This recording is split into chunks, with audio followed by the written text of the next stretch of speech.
Hey everyone, how's it going? I'm Matt, I'm back, and we are shaking things up here in the Ponderay Valley on the Metaline Falls branch. We are going back in time.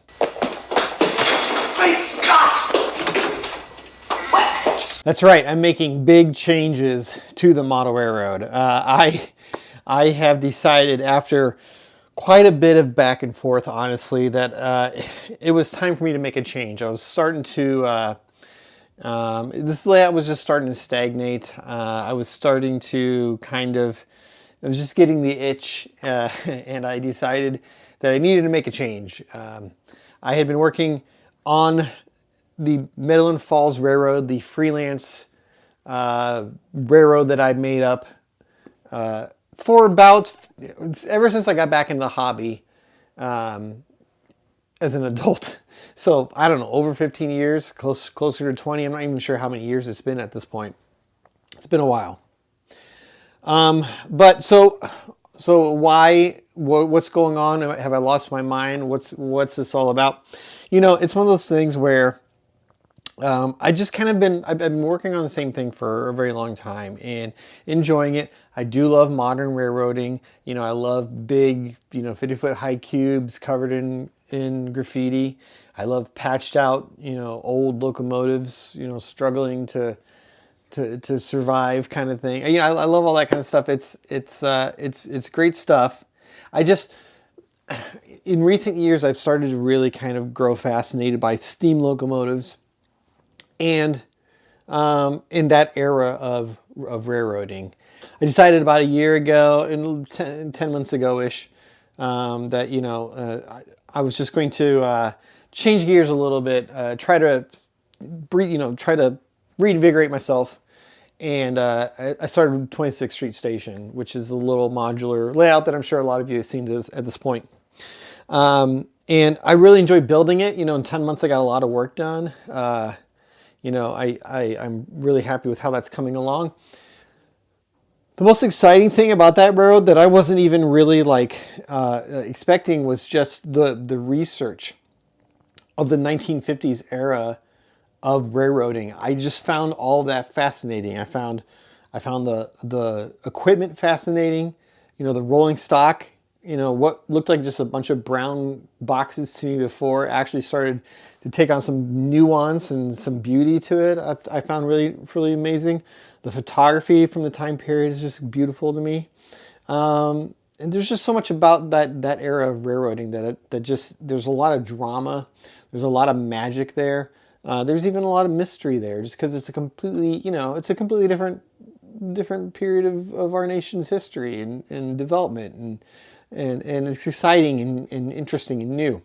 So after working on 26th Street Station for a while, I sort of burnt myself out on that a little bit. Needed to take a break from it, come back to Metaline Falls, and I just it just didn't feel it anymore. I like leaving the 1950s to go back to the modern era. It just wasn't doing it for me, And so I started thinking, what about steam? There's one picture which I had seen years ago and never saved because it was the wrong era, and I wish I would have, because it took me forever to track that picture down again. It turns out a friend had emailed it to me, but finding it on the internet was really, really impossible. Anyways, here it is. This is just a giant articulated locomotive pulling along, dragging along, a string of cement hoppers through the Ponderay Valley. It's amazing to me that this massive locomotive was in such a remote part of the country doing this job.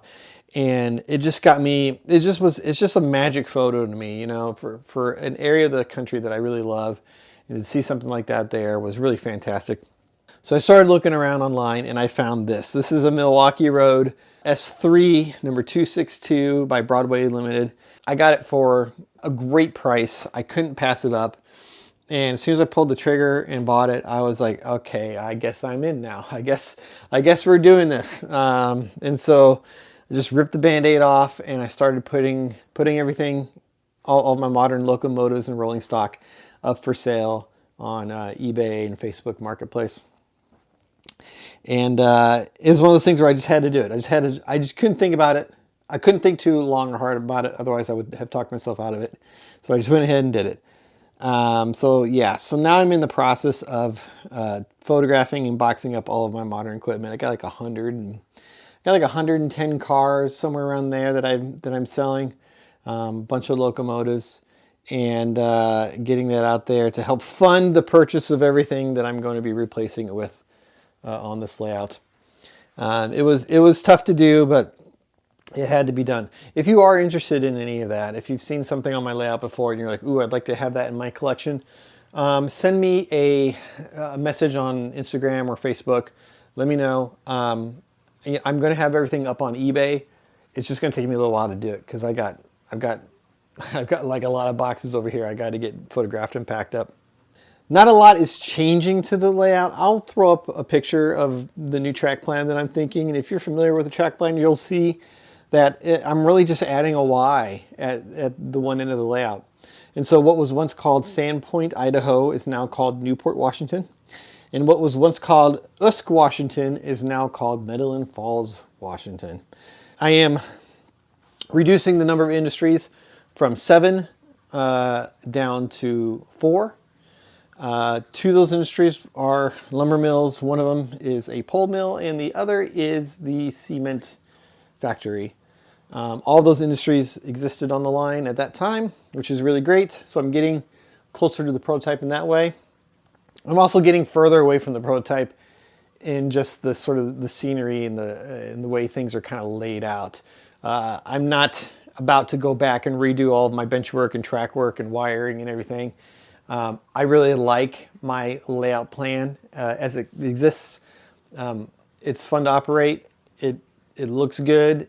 It keeps the room open. I'm not going to change it just to get more quote-unquote prototypically accurate. Instead, I'm going to do what I did with the Metaline Falls Railroad, which is try to evoke the feeling of the Pend Oreille Valley in that time and place. And I'm just going to continue it with this. And we're going to have, you know, bridges out of place and rivers out of place and tunnels out of place, but that's okay. We're going to have fun with it, and it's going to be fun and a lot of fun to operate and a lot of fun to photograph and watch trains run on. And I'm excited and I'm nervous and it's new and fresh all over again, and that's what makes starting fresh really kind of exciting.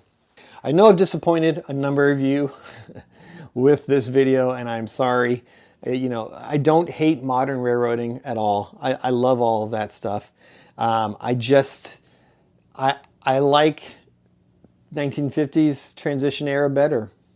I don't know what to, you know, it surprises even me, but I do. I like it better. And it's my railroad. If I'm going to spend time in this basement working hard on something, I want it to be something that I am really passionate about. Welcome to my latest experiment. This is a big one, the one I've been waiting for all my life. And, you know, hopefully I can do that era justice. I can do the Pend Oreille Valley. I can do the Metaline Falls branch justice. And I can keep it interesting and great looking and get all of you kind of coming back to check out more. Got a lot of plans this winter, and I am excited to do them and excited to share them with you. I'll call it there for now. Yeah, thanks for everyone for stopping by. We're going to have a lot more on the change and the transition and what's new and what's different. I'll probably do a tour, you know, explaining my plans here in a future video. But we'll get to all that in due time. Thank you all for stopping by and checking out this video, and I'll see you in another video.